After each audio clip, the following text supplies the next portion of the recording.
See if they need me or not. You are Locked On Fantasy Basketball, your daily podcast on fantasy basketball. Part of the Locked On Podcast Network, your team every day.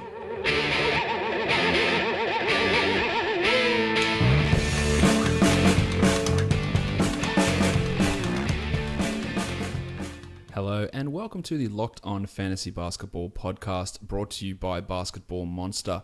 My name is Josh Lloyd and I am the lead fantasy analyst at basketballmonster.com, and you can find me as always on Twitter at redrock_bball. Make sure you are checking out the rest of the Locked On Podcast Network as we head towards the NBA playoffs. Find us on Twitter at Locked On NBA Net, the same on Facebook, and the website LockedOnSports.com, your home for all of the Locked On Podcast Network shows.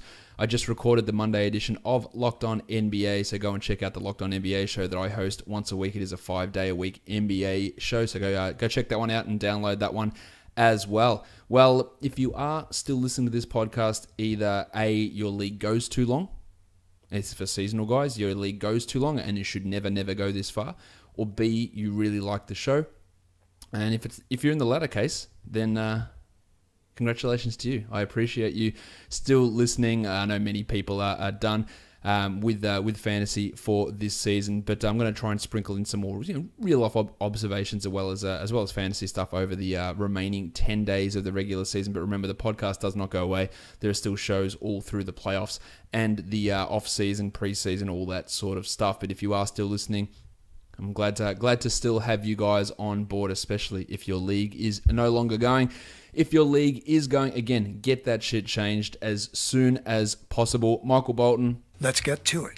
Today's show we're going to do a little bit differently. Tomorrow, of course, there are no games in the NBA because of the college March Madness final between Villanova and Michigan. And I am going for Villanova because, unbeknownst to me, I picked the Villanova-Michigan final for my bracket, and I've got Villanova as the winner there. I had absolutely no idea until someone told me yesterday, hey Josh, you're doing well in the bracket. I went, am I? Really? Okay, let's go and have a look. So I had Villanova-Michigan there in the final, and I've got Villanova to win without having watched one single second of college basketball this season. So we'll see how that ends up panning out for me. So what we're going to do in today's podcast, no DFS in today's show. We will have a show tomorrow that is all DFS because we had 13 games on Sunday, we've got 0 games on Monday, and we've got 13 games again on Tuesday. So for Tuesday's podcast, I'll be doing the 13-game DFS preview. Rather than put them all together into one big 2+ hour show, we're just going to recap Sunday, look at the week ahead for seasonal, and then on tomorrow's show, we'll do a DFS preview for an absolutely insane 13-game slate.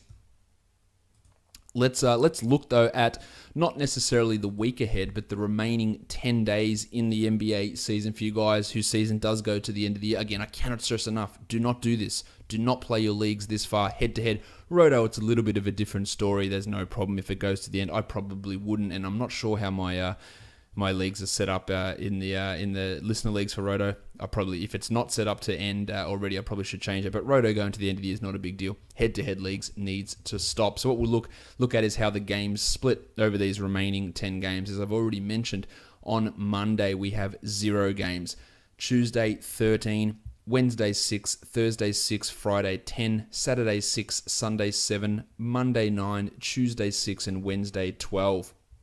So of course, the ideal streaming days, we've got Wednesday, Thursday, Saturday, Sunday, and then Tuesday in the week after that, with that last day going to be a 100% absolute guaranteed shit show, with majority of teams in the league fielding subpar lineups, every 12 players playing 20 minutes each, random 10-day call-ups getting 40 minutes, just batshit crazy stuff going. So it's a good idea to hold at least 1 or 2 acquisitions for that Wednesday, because even though a player like Nigel Hayes might be someone where you go, who does he actually play for? On that Wednesday, you might find Nigel Hayes starting and playing 40 minutes and therefore becoming a top 70 guy who would be worth an addition to go onto your roster on that Wednesday, because Harden's out and Westbrook's out, and Durant's out and Draymond's out, and every dickhead in the world is out. So those top 20 of the top 50 guys might not actually be playing. So some of these scrubs who move into those lineups can start to have an impact. So of course, as I said, we're looking at Wednesday, Thursday, Saturday, Sunday, Tuesday as our streaming days for this week ahead. if you want to look at back-to-backs and pseudo back-to-backs to maximize your acquisitions or to make the most of those acquisitions, Wednesday, Thursday back-to-backs, unfortunately, there is no team that plays on that Wednesday, Thursday back-to-back, so we've got nothing to really benefit from there. But Thursday, Saturday, there's a whole bunch of teams. Milwaukee, Houston, Denver, Brooklyn, Golden State, the Clippers, and the Blazers. Many different options of players you can stream through there. Gerald Green in Houston looks particularly sexy. Devin Harris, Trey Lyles, Mason Plumlee in Denver. Baby Neck Wilson Chandler looks like a guy to look at. Yeah, the Muppet John Henson, if he's available, there's some nice numbers there for him. In Brooklyn, you got plenty of guys. Karis LeVert, Jarrett Allen, the Blue Swimmer, Alan Crabb, Damari Carroll, if they're available. For the Warriors, Kevon Looney, who continues to put up block numbers. For the Clippers, you're looking at Ty Wallace, who probably should be owned anyway. He's going to have some value there. You could potentially look at the table Montrezl Harrell. In Portland, we're looking at maybe some of these bigger men. Myers Leonard, Zach Collins with Ed Davis's absence. Do you look at Shabazz Napier or Pat Connaughton with Mo Harkless out? Definitely some value there. Saturday, Sunday, the Warriors interesting. In fact, the Warriors are very interesting because they play the Thursday, Saturday. They play Saturday, Sunday back-to-back, and then they have the Sunday, Tuesday back-to-back. So if you pick up Warriors players on Thursday, you get 4 quality games out of them with 1 acquisition. So that's talking about guys like Looney. Perhaps it's Jordan Bell. Perhaps you're looking at Uncle P, Nick Young. Maybe it's Zaza. But you can get 4 good games out of those guys with 1 acquisition. They're the only team that has the Saturday, Sunday back-to-back. And there's a bunch of teams that have Sunday, Tuesday. The Sixers, the Celtics, the Lakers, the Jazz, Mavericks, Pacers, Warriors, Hawks, Hornets, and Suns all have that pseudo back-to-back to end the week, which that Tuesday will be the last potential streaming day outside of whatever shit show goes on the Wednesday. If we have a look at how this in weekly leagues, how the schedule plays out, you've got 5 teams that have 4 games: the Wolves, the Hornets, the Suns, the Kings, and the Thunder. And then you've got 5 teams that play 6 games. So you can get pretty big differences there between a Sixers player, a Celtics, a Magic, a Raptors, or a Lakers player. All of those play 6 games versus those Wolves, Hornets, Suns, Kings, and Thunder guys. So looking at a player like JJ Redick, does he have more value than Devin Booker? If Booker even plays those 4 games and Redick plays 6, then which one's going to be more valuable? They're legitimate decisions that you will have to make in that situation. Yeah. You look at some other, Marcus Morris. Could he be a better ad than Steven Adams for those 6 games versus 4 games? That's a distinct possibility as well. So these are really important things that you do need to look at, because a 2-game difference is obviously much more significant than a 4 to 3 game difference. Really, really talking about some big swings in value that you could get happening over that time frame. Of course, the rest of the NBA is playing 5 games, and you're going to have some lineup decisions to make there. Teams like the Pelicans, the Blazers, the Hawks, the Pistons, they all have relatively negative matchups, whereas the Bulls, the Bucks, the Wizards, and the Rockets, they've got positive matchups, especially the Bulls, who play Brooklyn twice in that time frame. So perhaps guys like Noah Vonleh, Punch Bob Shiploke, Chris Felicio, especially when we're talking big men going up against the Nets, those guys are in a really good spot. We don't know if we're going to see Chris Dunn again. If I had to wager, I'd say he won't play again. So Jaren Grant and Cameron Payne get a little bit of a bump in that 5-game time frame as well. So lots of stuff for us to look at. Obviously, you can check all of this out over on Basketball Monster, how the week projects for the remaining games for this team as we wind down this 2017-18 NBA regular season. Let's go in now to the monstrous line of the night from Sunday's games, and it goes to Victor Oladipo of the Indiana Pacers. 30 points for Oladipo, 3 triples, 4 rebounds, 12 assists, but as he's been doing all year, getting big defensive numbers. 5 steals for Oladipo, 1 block, 11 of 17 from the field, and 5 of 6 from the free throw line.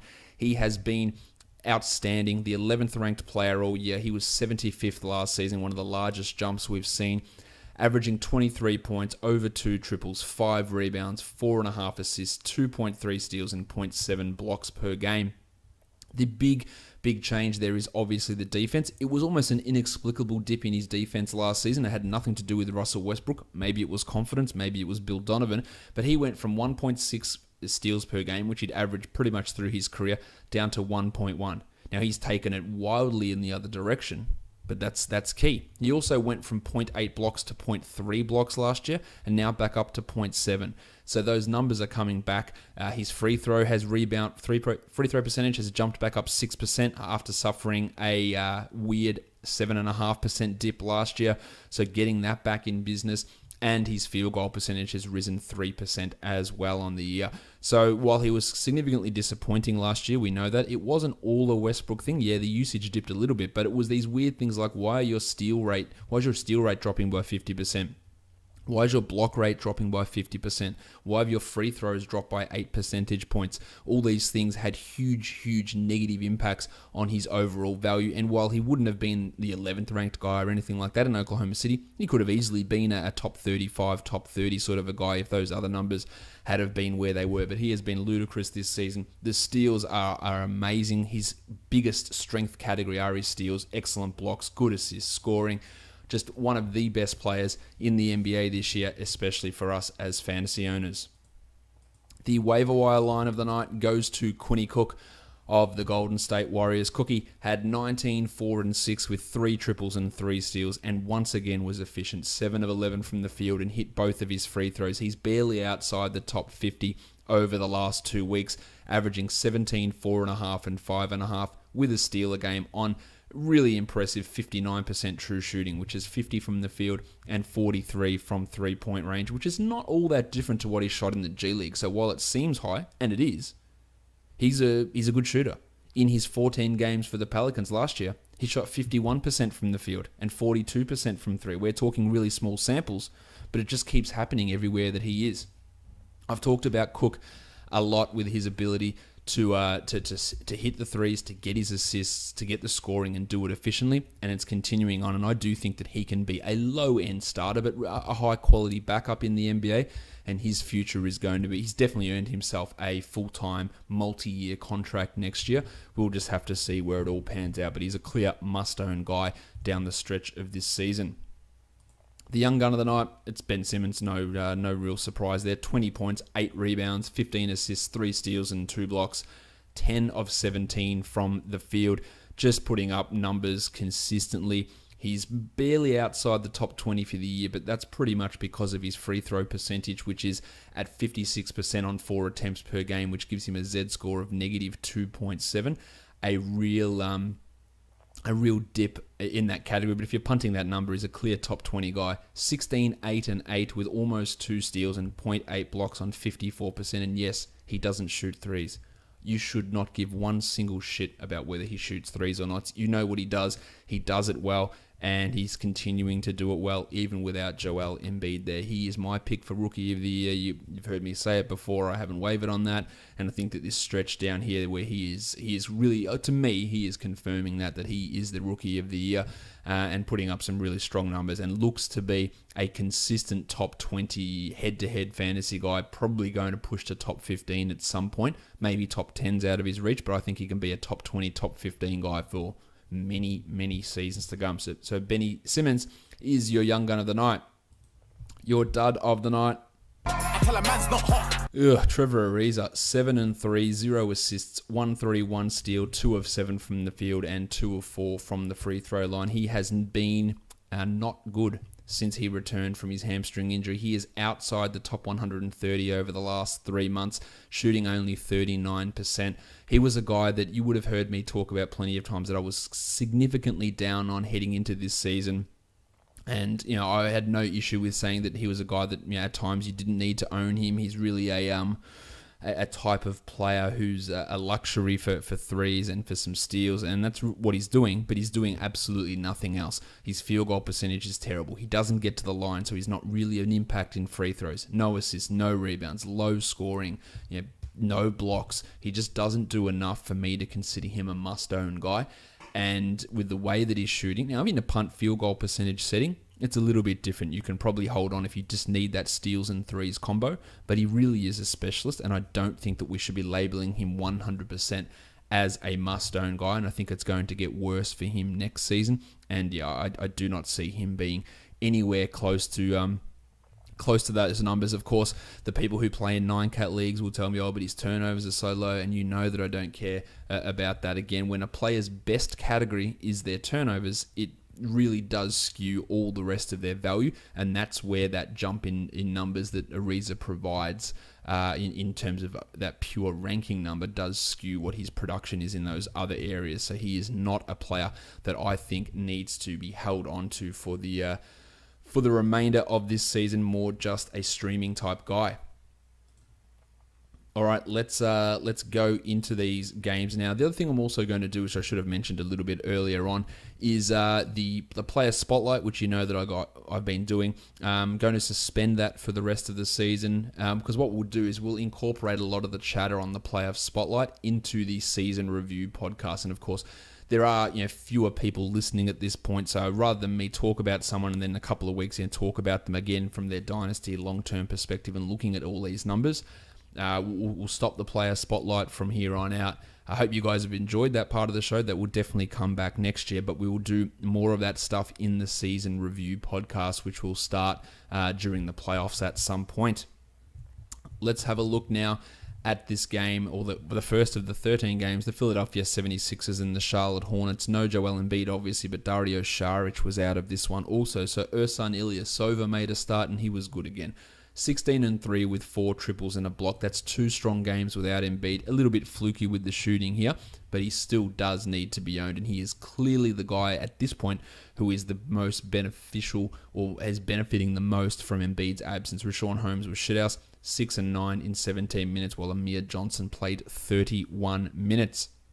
Yeah, Holmes, so many people had so many high hopes for Holmes. I was much more muted on that, but I look, admittedly now, when Embiid went down, I said, look, go and grab Holmes. He's not going to get 30, and we're seeing that now, but I didn't expect a 30 to 17 or 31 to 17 minute split versus him and Amir. It won't be like this every game, but Holmes is not going to be this top 40 guy for your remaining 10 games of the season. Covington was excellent, 17 and 11 with 7 steals, just putting up shooting the shit out of it in a negative way, just continuing to shoot it, but not hitting any of them. But those steals, those rebounds, the rebounds were always going to come up without Embiid there, and we're seeing that now. While Bellinelli dropped in 22 and Redick had 20 with 8 triples between them. Markelle Fultz playing exclusively as a backup point guard, does not share the court with Simmons at all. 4 points and 4 assists for Fultz in 16 minutes. I don't think you should be really looking at him at all in any 12-team leagues. He is just a deeper league guy, but I've been impressed with what I've seen on the court. The Hornets, they went full tank mode, playing everyone 20 minutes, apart from Michael Kidd-Gilchrist, who played 32. He was a guy that's playing 21 minutes a night normally, so they said, well, in order for us to be worse, let's play one of these guys more minutes who we don't give those minutes to on a regular basis. He played 32. Everyone else was spread right out. Kemba only played 26, and that allowed Malik Monk to have probably his best game, all-round game anyway. 24 minutes, 16, 2, and 3 for Monkey. 4 triples, 1 steal, and 2 blocks. And he was probably the most disappointing rookie of the entire NBA season until about the last 3 weeks or so, where he started to look impressive. And I think that we could be seeing him become an interesting, at least 14-team league guy next year. The development as a point guard, the getting those assists, like instead of 2 assists, if you can get 4.5 assists, that's a huge fantasy difference. He blocked 2 shots in this game, not sure how real that is. But getting some steals, scoring and hitting threes, I think he can be a very, very interesting player next year. Bill Hernan-Gomez, 15 and 11 in 22 minutes.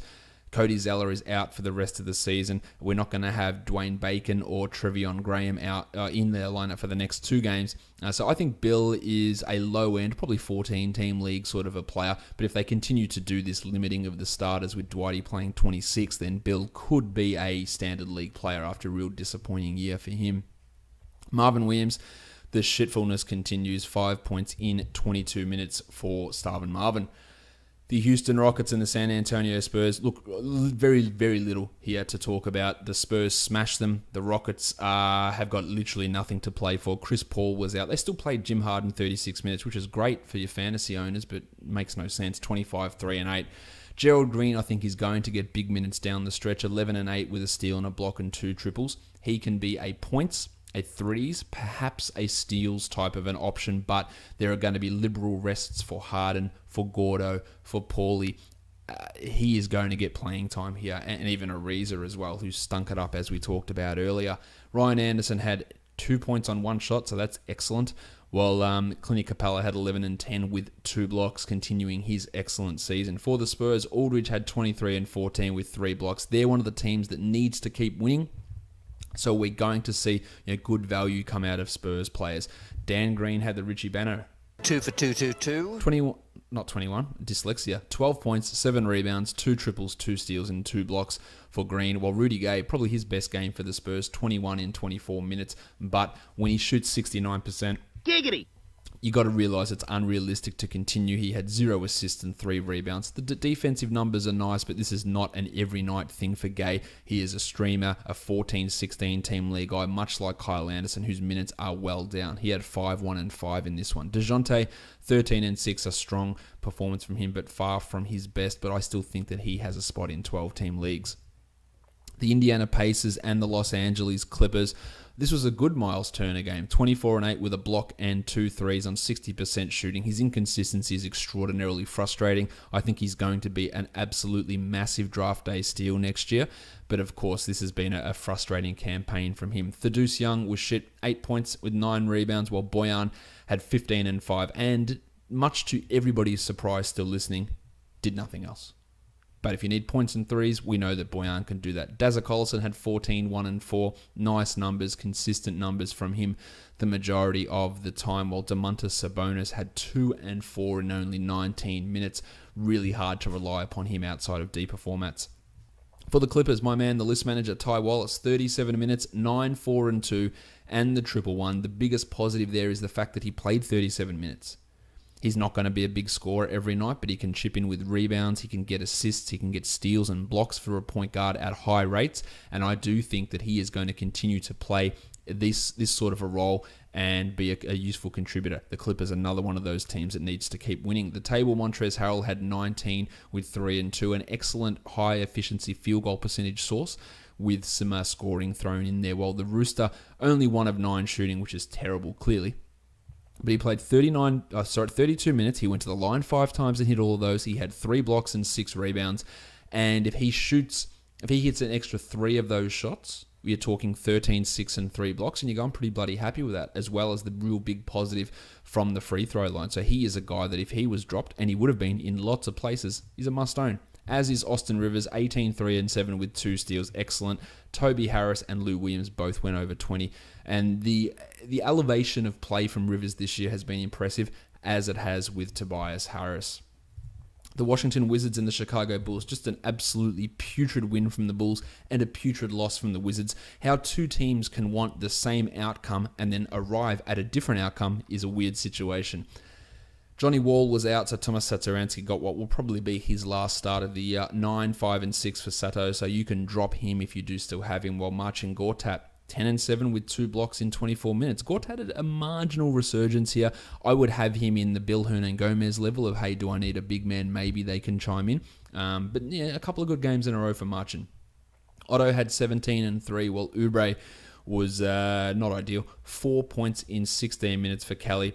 Just a shitful performance, and he is a streaming guy, while Markieff had 8 and 5, and I think he's probably a back-end 12-team league player at this point. Beal was alright, 15, 4 and 5 with 3 steals, but this game was over pretty early on. Punch Bob had 18 and 4 with 4 triples, but only 16 minutes as the Bulls just spread the rotation right across the board. Almost impossible to work out what's going to happen with this team. The reports coming from Casey Johnson that Zach LaVine and Chrissy Dunn won't play again this season, or likely won't play again this season, should give you a level of hope in Cameron Payne. But when he plays 25 minutes and Jaren Grant plays 26 minutes, really hard to get excited about either of those guys. Grant had 11, 1 and 7, and Payne had 5, 2 and 2. And if that's the bullshit that's going to be pulled, then it is really hard to consider any of those players must-own. Same with David Nwaba, who played 20 minutes and had 10, 6 and 5. Denzel the Hammer Valentine had 5 points in 18 minutes. We got a 15-minute cameo from Ryan Archer-Jacquino. We had sexy boy Sean Kilpatrick. He played 23 minutes for 14 and 6, and he can be maybe a 16, maybe 14-team league points type of streamer, maybe an ad, but he's going to get opportunities, while Justin Holiday had 12 points in 17 minutes. It was a good night from Larry Markkinen, who had 23 and 6, 5 triples, but again, only 25 minutes. Don't expect any of these players to play big minutes at any point moving forward, as the Bulls evaluate their options. The next game we look at, the Oklahoma City Thunder and the New Orleans Pelicans. Huge win for the Thunder, terrible loss for the Pelicans as these two teams continue to battle. Their rotations, their players are going to be fairly solid for the rest of the way. Westbrook 26, 15, and 13, another triple-double, while Paulie George was hot early and cooled off significantly. 27 points on 24 shots, but still 3 triples and 3 steals is nothing to sneeze at. While Mallow scored okay, 16 points, took 16 shots, had 4 triples and 6 rebounds, missed both his free throws, and as I've stated numerous times, is not a must-own player.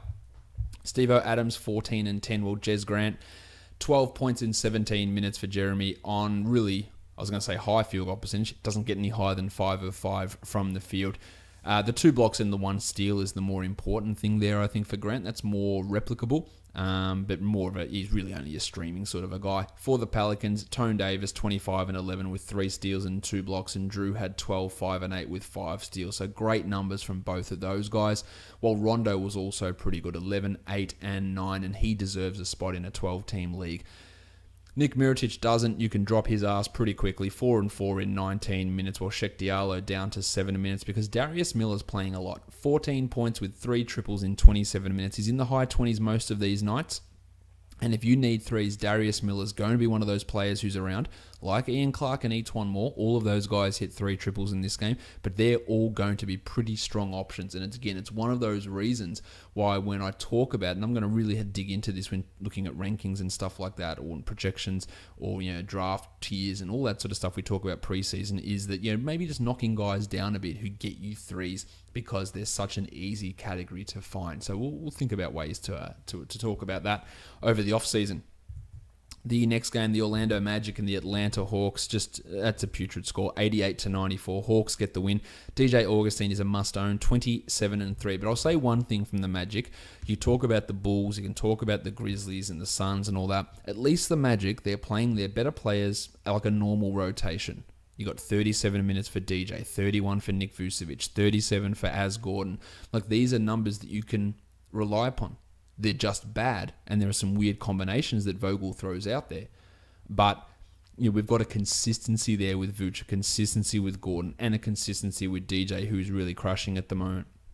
Mario Hezonja, he had 14 and 2, but the 3 steals and a block are the nicest part of that. The 3 triples are pretty good, and his role, as long as John Simmons is out, feels like it's steady enough to be a back-end 12-team league guy, while my boy, Nick Vucevic sort of is my boy. He had 10 and 14 with 3 blocks and 2 steals, but John Isaac's the one I wanted to talk about. 15 and 4 for Johnny with a steal and 3 triples and 20 points. We've seen the defense. We know that's there. But it's good to see him have the 15 points to hit 3 threes and become more of an offensive threat. This guy has got top 40 written all over him. Not for this year, probably not for next year, but just mark my words on him. Feel free to come back and give me shit about it later on. But I think he's going to be really, really good. As Gordon, 10 and 7 with a steal and a block. Not great from him, but still fairly solid. Onto the Hawks, The Undertaker, 17 and 10 with 3 triples and a block for Dwayne Dedman. He should be owned in all leagues. His minutes are playing. They're up. He's been playing well majority of the season. Outside of that portion of the year where Budenholzer decided we must see Miles Plumlee in there ahead of him, which was as nonsense as you can get in terms of coaching. While the Baptist John Collins had 10 and 11 with 2 blocks. Both of those guys should be owned. I'd even throw in the Moose Mike Muscala, 13 and 10 with 3 triples in 25 minutes. He can be owned. I wouldn't say he's a must-own in anything deeper than 12-team leagues. I think you have to. His role is fairly secure. Formerly had 5 and 8 in 27 minutes, only took 6 shots. It was a down game from him, but he still, these weird games, he added 8 assists. Where's this shit coming from Torian Prince? He needs to be owned, clearly. Well, DeAndre Bembry was finally back, and I think that had an impact on Damian Lee's minutes. 23 for Lee, while Bembry played 14, and Bembry showed why he can be a fantasy guy. 4, 3, and 3 in 14 minutes. You go to 28 minutes, and yes, it's only 8 points, but it's 6 rebounds, 6 assists. And it's his ability, and he needs to be able to hit the 3, which I know he only hit 1 all of last season, but he looked a little bit better in the limited time this season. But get a steal per game, get 5 assists, get 5 rebounds, and get 10 points in 26 minutes. That's a possibility for Bembry. He's a guy to just watch over these last couple of days. Tyler Dorsey had 19 points on 73% shooting, so I think we can chalk that one up to a little bit of a fluke. On to the Pistons, Pistons and the Nets actually. The Pistons won. Andre Drummond was ejected. 13 and 14. No Blake Griffin, obviously. 10 and 12. That meant for Tony Tolliver. He hit 2 triples and had 2 steals, and he actually can be a value guy whilst Blakey is out. While Stan Johnson, one of his better games, 17 points in 35 minutes. It was an Easter present for Kyle McEwen. 4 rebounds, 4 assists, and 4 steals. But to not to be too much of an asshole, but this is what Kyle's talking about. When he says, Stanley can do things. He can defend. He can pass. He can run things. The shot has been horrendous. He goes missing at times, but he can contribute. He can handle the ball. He can get the steals. And this is an idea of what we could see on occasion from him. So it's something to keep in your mind. The minutes are up, but it's worth looking at. Lucky Kennard is now in the concussion protocol. He had 25 minutes, 9 points with 2 assists. It just doesn't appear like that Van Gundy's going to actually unleash him fully after he was threatening to. He did. Kennard played well, and then he said, mate, rookies are getting too cocky. Kennard's walking in here with his dick out. Look at me, boys. I'm a rookie and I'm playing under Van Gundy. And Stan had to shut that down immediately and pushed him back into the teens in minutes. Reggie Jackson had 29, 4, and 3. The inefficiency is absolutely bad at the moment, and that's really not great English. I could have used insipid, maybe. Was a better word, but Jackson clearly does need to be grabbed. While Ishii Smith had 17 in 17 minutes, I think we can chalk that up to a large element of fluke. Also, I know I've harped on it a lot this year, but Reginald Bullock, he didn't hit his shots for once. 5 points on 10 shots, 2 of 10 from the field. I think that's the first time that's happened all year. D'Angelo Russell, who played only 6 minutes the previous game, was back starting, had 13, 4, and 7, 2 steals, 1 block, 3 triples in 28 minutes. I love him from a fantasy point of view. I'm not sure that he's a good NBA player. In fact, all evidence would say that he's not. But there is a lot of potential in what he can do. And if the minutes are there, the stats will come. And he does have the ability to be a top 40, top 35 guy. With him getting the minutes back, Spencer Dinwiddie went down to 12. He is a comfortable drop. While Karis LeVert continues to make me feel more confident in my proclamation that he could be the best player on this team. Maybe that's a little bit of a stretch, but he's really good. 10 with 7 assists, a 3 and a steal. It's all about getting the minutes. He's had over 30 the last 2 though. And we're seeing a lot of positives out of LeVert. We're also seeing it from Rondé Hollis-Jefferson, who could be in for a big year next year if he doesn't get hurt. 14 and 8 with 3 assists and a steal. While Jarrett Allen finally, 30 minutes, 15 and 6, 3 blocks. This is what he can do. This is why I like him. This is why he has top 60 potential in 2 years' time. Maybe a top 100 guy next year. Definitely get excited there. Damari Carroll had 11 and 4 in his 25, while the Blue Swimmer continues to be shit. The Dallas Mavericks and the Cleveland Cavaliers. The Mavericks, who'd been one of those teams like the Bulls, like the Suns, who'd playing everyone 20-odd minutes, decided against the Cavs they weren't going to do that. The Pencil Harrison Barnes played 36. He had 30 points with 5 triples, while Dennis Smith played 33 minutes and had 14, 4, and 6. They're the 2 guys who you'd consider must-own on this team. Everyone else, it's a little bit up in the air. Dirk had 9 and 7. Nerlens had 0 and 7, but a steal and a block in 17 minutes. He's played the last 3 games because Mejri is dealing with a hamstring issue. While Yogi Ferrell had 8 points in 18. And Dorian Finney-Smith, triple one, that's nice. Played 30 minutes, also nice. Just does nothing. He is just as deep a league guy as you can get. And it should go without saying that Dwighty Powell, who's seen his minutes cut recently, I loved what he did earlier this year and later this year. But at this point, you can't hold on. For the Cavs, there was no Kyle Korver, no Georgie Hill again, so Jordy Clarkson stepped up with 16 points and 3 steals. I don't think that he is a guy for 12-team leagues, while LeBron triple-doubled, 16, 13, and 12. LeBron James. The plumber J.R. Smith also had 3 triples for 15 points, and Kevin Love 13 and 13 in a whopping 36 minutes. But I think we can rule out Larry Nance being a must-own guy. I think I'd already ruled him out, but now we can really knock it in. He started, but only 22 minutes, 7 and 6, because Tristan Thompson and Jeff Green are cutting into his playing time. My name is Jeff. Rocket Rodney Hood had 9 and 2. He's very, very far from being a 12-team league player. The Utah Jazz and the Minnesota Timberwolves, ravishing Rick Rubio, 23 points, 5 triples, 7 rebounds, 3 assists, 1 steal, 1 block, 64% shooting. Jesus, man, that is absolutely ridiculous from him. The Don had 21, 3, and 4 with 2 steals, while Dante Exum, 14, 3, and 5, continues to look really good. Now, I know Mark Roberts, who does a lot of the work for fantasy. I used to work with him at RotoWire and did a lot for #basketball. was massive on Exum coming into his rookie season. I wasn't so big on him. I'm not sure how the stat profile was going to shake out, and that's been the case so far. But what we're seeing now is definitely a real improvement in what he can do in multiple facets, and with Rubio having, I think, 1 year left on his deal, Exum being a restricted free agent, it should be back. He's a really intriguing, I think, top 100 guy in 2 years' time sort of a player. Health is a problem, but I've been super impressed with what Exum has provided. Jingle and Joe added 9 assists, nice numbers there in that category, but not much else in the other ones. Well, Derek Favors had 16 and 3 with 2 blocks and played 32 minutes. And interestingly, his minutes have been up the last 2 games, while Jay Crowder's have been down. That could be just a factor of who they're matching up against, but it's worth paying attention to. On the Timberwolves, Jeff Teague was out. My name is Jeff. So Tyus Jones got the start, and he was good. 15 points, 4 assists, 4 steals, 2 triples. But of course, when Teague is back, Jones will go back to playing 13 minutes, 12 minutes, whatever bullshit there is. But interestingly, Derrick Rose was available to play in this game. Jeff Teague was out, Jimmy Butler was out, and Rose did not play at all. Maybe he's just bad.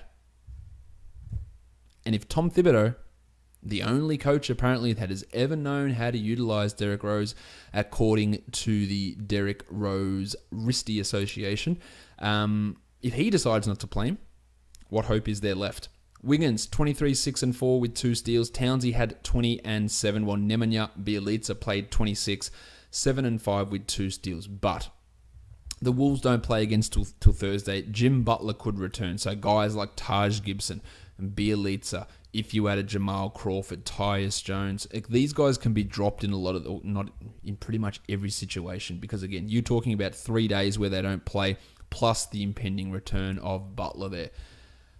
Also, shout out to Tom Thibodeau for waving the white flag before there was a minute 30 left, and for actually playing Justin Patton. You wasted a first-round pick on this guy, and I say wasted because I thought it was a bad pick at the time, and also because you have not used him for a single second all year until today. He got in there, he played 4 minutes, 2 points, nothing spectacular. He wasn't ever going to be spectacular, but the absolute nonsense of not playing him in a single game until there is 4 games left in the season is just another example you can scratch up on the Tom Thibodeau is a shit coach, bad GM table, which is getting pretty full these days. They got absolutely smashed in this one as well, the Timberwolves. The next game we look at, the Milwaukee Bucks and the Denver Nuggets. As crazy a game as you would see. Yanni got his 6th foul and was ejected after that 6th foul as well. He had 18, 12, and 6, and the game went to overtime. The Bucks were up so big in this game. I think they were up 3 points with like 2 seconds left and they had the ball and somehow still lost the game. Jabari, 35 and 10, 5 triples and 2 steals. Clearly his best game since returning. Got some extra minutes because of the overtime and because of Antetokounmpo's disqualification. I don't know what they're doing with Jabari. It's still up in the air whether he plays. If he plays 32 minutes next game, then he's a clear must-own guy. But if he goes back to the 24-minute mark, which I expect he does, then it's a bit tougher. The Muppet, John Henson, 2 steals, 2 blocks, and 8 points. I think and 5 assists. Where are these assists coming from Henson?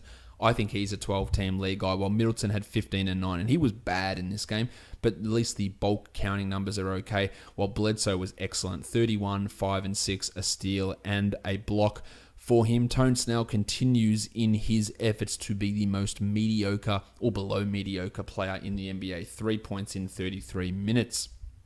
Also, Brandon Jennings, #StreetHunger, had a 4 trillion. On to the Denver Nuggets. Jokic was brilliant. 35, 13, and 5 with 3 blocks to keep them in playoff contention, while the Blue Arrow had 27, 2, and 7. And Paulie Millsap, one of his better games of the year. 26, 13, and 5, 2 triples, 1 steal, and 1 block. And the best thing about this is seeing the 3 best performers all doing it together. Jokic, Murray, and Millsap all having big games on the same day. Baby Neck Wilson Chandler was out, so Torrey Craig started, had 7 and 8 with 2 blocks in 36 minutes. I think he'll be an every night rotation guy, but he's more of a deeper league guy. While Will Barton continues to be the most frustrating player. I'm sure Nuggets fans can relate. He makes the dumbest decisions that you see on the court, non-Marquise Chris division. He still should be owned, but man, he is the player where you watch and your hand reflexively goes to your head and you just say, for God's sake, what are you doing? Or you just let out a guttural groan like, oh, what is that? That is Farton Will Barton in a nutshell. Or he'll go in and do some crazy 360 reverse spinning layup, and you go, what was that? He is the what was that guy, but under two different complete tones of voice. It's the, oh, what was that? Or it's the, what was that? Frustrating as anything. Hey, my boy Juancho Hernan Gomez played 21 minutes, 6 points, 2 triples. When Babyneck is back, he won't see the court at all. While Malik Beasley closed the game out, somehow he had the ball in his hands for the foul game at the end. Went 2 of 4, but the Nuggets still squeaked it out. Really weird. Again, Malone, what the hell are you doing? Mason Plumlee, only the 3 minutes in this game. The Phoenix Suns and the Golden State Warriors. The Suns just decided to mix things up because Daniel House went off. 16 and 6 for Housey in 34 minutes with 3 assists and 2 blocks, including one of the plays of the year. He was against Nick Young. He faked Nick Young on a pump fake, went past him, threw it off the backboard, grabbed it and dunked it. It was crazy. But because he played so well, that meant that Troy Daniels, who'd been a reliable three-point streamer, only saw 18 minutes. 2 points in those 18 minutes. We don't know if we're going to see Booker, Warren, Payton, or Len again. If I had to guess, if you said that yes, they'll play all 4 games or they'll miss them all, then the clear answer there is they're going to miss them all. Joshy Jackson is a must-own, 22, 2, and 5, while Dragan Bender, his best game in about 6 weeks, 14 and 10 with 4 triples. At this point, I think you have to own Marquise Chris. 22 and 9 and a 111, staying on the court, playing better, looking smarter, looking better. Got to own him. Tyler Ulis, 42 minutes. This is absolutely reminiscent of last year. 12, 4, and 9 with 2 steals. Going to kill your field goal percentage, and it's just going to bludgeon you with volume by getting as many minutes as possible. And he's an option, no doubt. Durant, 29, 11, and 8. Draymond, 13, 6, and 12. Clay had 23, 2, and 2. So good performances from the stars there. Interestingly, Steve Kerr started Kevon Looney at center. I talked about him last week in a spotlight and how impressive he's been. He played 24 minutes, only 5 and 4, but 1 steal, 2 blocks. There is almost no better option for blocks out there on the wire. And with how well he's playing, he's going to be a rotation guy. Jordan Bell, 10 and 5. Good to see him get some action and do some stuff offensively. I would have Looney over Bell at this point just because I feel more comfortable with Looney's playing time. McGee only played 4 minutes and Zaza only 6 minutes, but those guys are going to be back and forward and in and out of lineups. I expect Looney to remain starting for at least the next couple, just to see, and Kerr's basically said we just want to see how it all goes. The Memphis Grizzlies and the Portland Trailblazers, Marc Gasol was ready to play, and he played 20 minutes, 7 and 5, and a 111.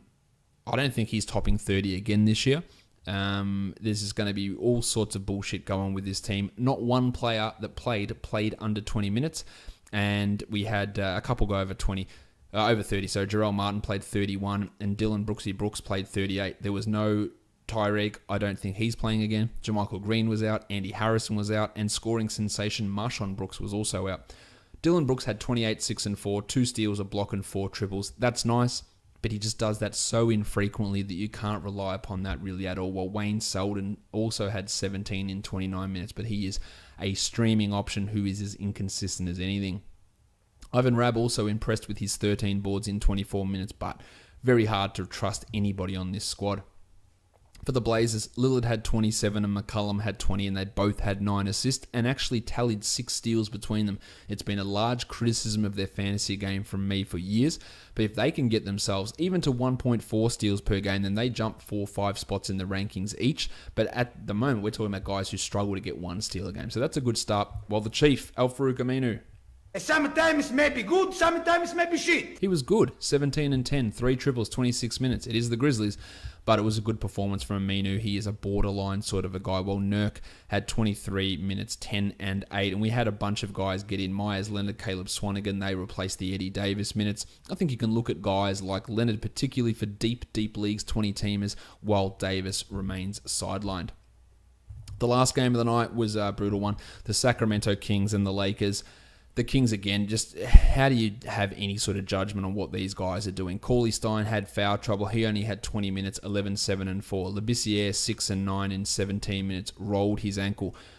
Zach Randolph apparently is dead. We just don't hear anything else about him. He was out again. I don't think he plays again this year. We had 8 rebounds from Jack Cooley in 16 minutes. And if there was an NBA player who you would look at and say, you're shitting me, there's no way this guy's an NBA player, that is Jack Cooley. But he grabs rebounds like a crazy man. You're going to have Vince Carter continuing to get minutes.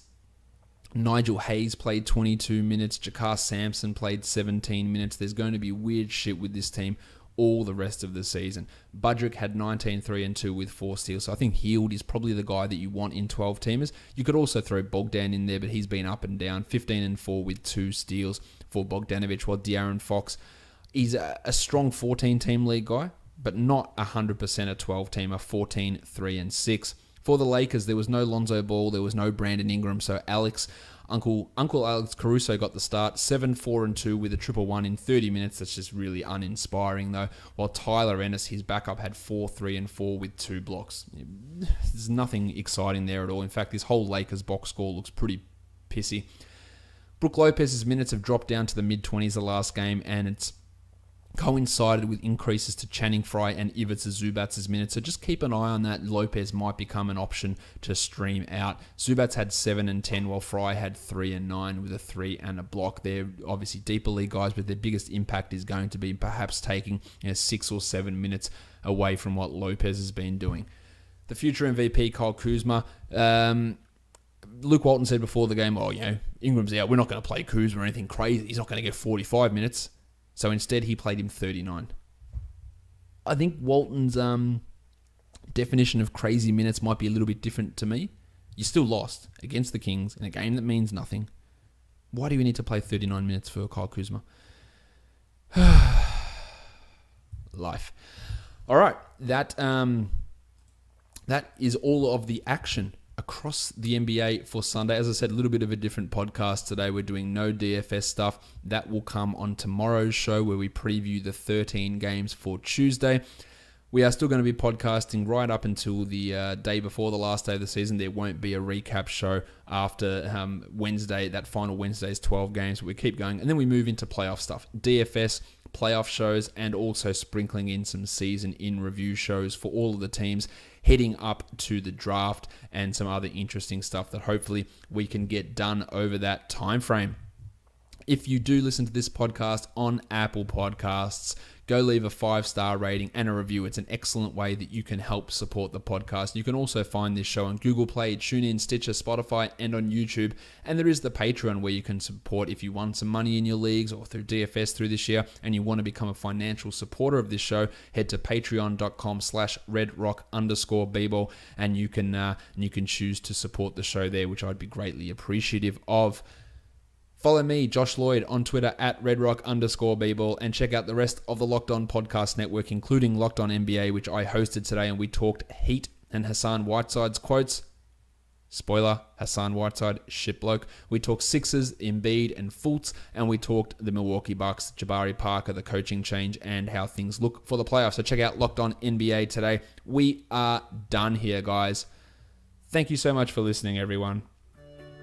See ya.